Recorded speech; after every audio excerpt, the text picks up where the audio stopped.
ఓం కాలభైరవ్. ఈరోజు వీడియో విష్ణుమాయ కుట్టిచేతన్. విష్ణుమాయ కుట్టిచేతన్ వేరు, కుట్టి సైతాన్ వేరు. చైతన్కు సైతాన్కు చాలా తేడా. చైతన్ అంటేనేమో పిల్లవాడి రూపం, సైతాన్ అంటేనేమో దయ్యం. ఇది రెండు రకాలు ఉంటుంది ఇలా. మీరు కుట్టి చైతన్, కుట్టి సైతాన్, సైతాన్ వేరు, చైతన్ వేరు. విష్ణుమాయ కుట్టి చైతన్ ఇది. అయితే వీడియోలు ఇన్ని రోజులు గురువుగారు రాలేదు అని మీరు పెడతాండ్రు. సరే, గురువుకు సన్మానం అనేది చాలా అద్భుతంగా ఇస్తారనే విషయం శిష్యులు తెలియలే నాకు కూడా. ఎందుకంటే విద్య నేర్పడం అనేది తప్పు కాదు. విద్య మేము ఇవ్వాలన్న ఉద్దేశం మీద ప్రతిదానికి నేను చెప్పి, నా దగ్గరకు వచ్చిన దానికి విద్య నేను ఇచ్చిన ఒక విధానంగా నేర్పినందుకు, నేను భావించి నేర్పి మనోడు అనుకొని నేర్పినందుకు నా మీద ప్రయోగాలు జరిగి చాలా విధానంగా లోబడిపోయినా. సరే, ఇప్పుడు దానికి తర్వాత నేను ఏమి ఇవ్వాలో నేను అది ఇచ్చేసిన, జరగవలసిన శిక్ష జరుగుతుంది, అది జరుగుతూనే ఉంటుంది. గురువును మించిపోవాలి, గురువును ముంచేటందుకు ప్రయత్నం చేయదు ఎప్పుడు కానీ. గురువును మించి విద్య నేర్చుకునేటందుకు ప్రయత్నం చేయాలి. గురువు నీకన్నా ఎక్కువనే ఉంటాడు, ఎందుకంటే గురువు అనే స్థానంలో ఉన్నాడు కాబట్టి. గురువు ఎన్ని దెబ్బలు తిని నీ దగ్గరికి వస్తే నువ్వు ఆ విధానంగా జరుగుతుంది. ఇప్పటికే అయిపోయిందని అనుకుంటే కాదు, కానీ ఇంకొన్నదిలే. ఇప్పుడు నాకు అర్థమైంది ఏంటంటే, ఎంతవరకు ఏంది అనే విధానంలో నాకు తెలిసిపోయింది అన్నట్టు. విద్యలు ఎంతవరకు, మీకు విద్యలు ఎందుకు నేర్చుకోలేకపోతాండ్రు, ఎందుకు చేయలేకపోతాండ్రు, ఏంది అసలు, ఎందుకు ఇంత స్ట్రిక్ట్ పోతుంది అనే విషయం అర్థమైంది. సరే, ఈ వీడియో ఛానల్ ఎంత అవుతుంది దాని గురించి చెప్పుకుంటూ పోతే, ఇప్పటికైతే భగవంతుని దయ మంచిగా ఉన్నా, సంతోషం. నాకు పీఠం లేదు, నేను పీఠంలోనే పీఠం పెట్టుకొని నేను ఏదో విధానంగా చేయాలన్న విదేశంలో నేను అప్పుడేం రాలేదు.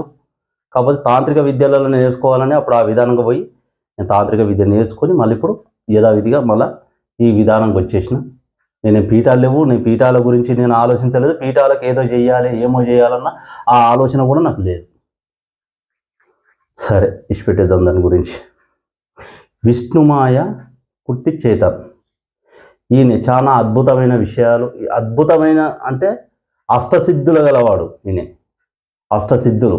ఈయన చేస్తే ఈ మంత్ర జపం అనేది నేర్చడం అంటే అద్భుతమైన విషయాలు తెలుస్తాయి. విధి విధానాలు ఏ విధానంగా చేయాలన్నా చేసుకోవచ్చు. మనకు జరగబోయే విధానాలు మొత్తం తెలుస్తాయి. ఇది ఉన్నది, అది లేదా అనేది ఉండదు. ప్రతి ఒక్కటి అష్టసిద్ధుడినే, పిల్లవాడు రూపంలో ఉంటాడు ఈయన. ఈయన దున్నపోతు వాహనం మీద ఉంటాడు. యమునికి దున్నపోతు వాహనం, మళ్ళీ ఈయనకి విష్ణుమాయ. ఈయనే పురాణంలో తీసుకొని చదివితే కాళీకి కొడుకు. దశమహావిద్యలలో కాళీ ఉన్నదా, కాళీకి కొడుకు. పురాణం చదివి చూడండి. పురాణం చదవండి మాత్రం వేరే విధానంగా పెట్టొద్దు. పురాణం తెలుసుకొని దాని గురించి విష్ణుమాయ ఎవరు అంటే రేపు పొద్దుగాలు అడుగుతారు కాబట్టి దాని గురించి నేను ఇప్పుడు చెప్పిన. దీని వివరణ కావాలంటే సెకండ్ పార్ట్లో నేను చెప్పేస్తాను మొత్తం దీని విధి విధానం. ఇప్పుడైతే పూర్తి నేను చెప్పేస్తాను దీనికి. దాని గురించి ఎవరన్నా అడిగితే దానికి సమాధానం ఏంది అనేది నేను చెప్తాను. ఈయనే అష్టసిద్ధులు గలవాడు. ఈయనకు బేస్తవారం, శనివారం, మంగళవారం ఈ 3 వారాలలో ఎప్పుడైనా ఈయనకు ఏ టైం అయినా పర్వాలేదు, ఎప్పుడైనా ఈయన మంత్రసిద్ధి అనేది పొందొచ్చు, చేసుకోవచ్చు. కానీ ఈయనకు ఒక బొమ్మ, చిన్న పిల్లవాడి రూపంలో బొమ్మ, వాహనం, ఎద్దు వాహనం మీద బొమ్మ అనేది చేసుకొని మట్టితోని చేసుకొని ప్రమిద పెట్టి దాంట్లో నువ్వుల నూనెతోని ఈ మంత్రం జపం. నేను మంత్రం ఏ వీడియోలో చెప్పలేదు, ఎక్కడ ఫస్ట్ వీడియో నుంచి ఇప్పటి వరకు నేను మంత్రాలు ఇవ్వలే. ఎందుకంటే నాకు ఇచ్చిన గురువు అనేది, నేను ఆయన విధానంలో కూడా నాకు ఏమన్నాడు, లైవ్లో మాత్రం మంత్రాలు ఇవ్వకూడదు అన్నాడు. నేను లైవ్లో మంత్రాలు ఇవ్వలేను. ఈ విధానంగా అష్టసిద్ధులు అద్భుతంగా పొందొచ్చు. ఆయన ఒక పిల్లవాడి రూపంలో కనబడి పిలుస్తాడు కూడా, పలుకుతాడు, మాట్లాడతాడు. కానీ ప్రేమ అనేది ఎక్కువ ఉండాలి, ఆయన మీదనే ఉండాలి ప్రేమ. నేను గురువు గారు, నేను ఇంకో విద్య చేస్తాను, ఆ విద్యలో నేను ఇట్లా చేసిన, ఈ విద్యతో ఈ విద్య తీసుకోవచ్చా అని అంటుండొచ్చు. ఆ విద్య నేను వద్దని నేను అంటలేను. ఆ విద్యకు ఆ విద్యను. కానీ ఈ విద్య చేసే విషయం మాత్రం రాత్రి 10 గంటల నుంచి 12 గంటల వరకు చేయవలసి వస్తుంది. ఇది రుద్రాక్ష మాలతో చేయవలసి వస్తుంది.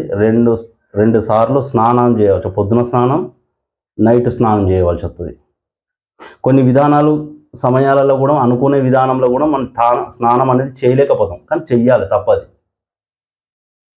ఈ విద్యనే అటువంటిది. మళ్ళీ దీనికి గురువుగారు వామాచారమా అంటే లేదు, వామాచారం అని నేను చెప్పలేదు, దక్షిణాచారం అని చెప్పలేదు నేను మీకు. నైవేద్యం మాత్రం అరటిపండు పెట్టవలసి వస్తుంది. ఈయనకు నైవేద్యం తీపి, ఏది పెట్టినా తీపితోని. కానీ 21 రోజు చేయాలి. ఈయనకు 21 రోజు చేసినప్పుడు మాత్రమే ఆయన నీతోని విధి విధానాలు చిన్న పిల్లవాడి రూపంలో కనబడతాడు. శాస్త్రాలు మాత్రం చిన్నపిల్లలకు ఉన్న శాస్త్రాలు మాత్రమే ఉంటాయి, దానికి భయపడద్దు. ఒక్కొక్కసారి కూడా విధానం కూడా చేంజ్ అవుతుంది. ఎందుకంటే నువ్వు చేసే విద్యను బట్టి, విద్య నువ్వు చేస్తున్నావు కాబట్టి నీకున్న కర్మఫలాన్ని బట్టి కూడా ఆయన ఒక్కొక్కసారి కూడా వింతలు చేస్తుంటాడు. ఈ వింత చేస్తాడు, ఆ వింత చేస్తాడు అనే విషయం ఉండదు. ఒక్కొక్కరికి ఒక్కొక్క రకంగా ఉంటుంది. దీనికి నీకో విధానం వచ్చింది, నాకో రకంగా వస్తాడు అనేది కాదు. చాలా అద్భుతమైన విషయాలు ఇవి. ఆయన విష్ణుమాయ అంటేనే, విష్ణు అవతారంలో మాయ అంటే ఏంటిది? మాయ అంటే తెలుసుగా, మాయామోహిని అనే విషయాలు అయితే చదువుకొని చూస్తుంటారు కదా, అదే విధానంలో చేసేటి అన్ని మాయలే. ఆయనే ఎవరు వస్తుండ్రు, ఎవరు పోతుండ్రు అనే విషయాలు చెప్పేదే మాయ. మనకు తెలియకుండా జరిగేదే మాయ. ఇది కలిమాయ. కలిగి ఇచ్చిన వరం విష్ణు, మళ్ళా ఇంట్లోనే ఈయన అవతారం కూడా ఉన్నది.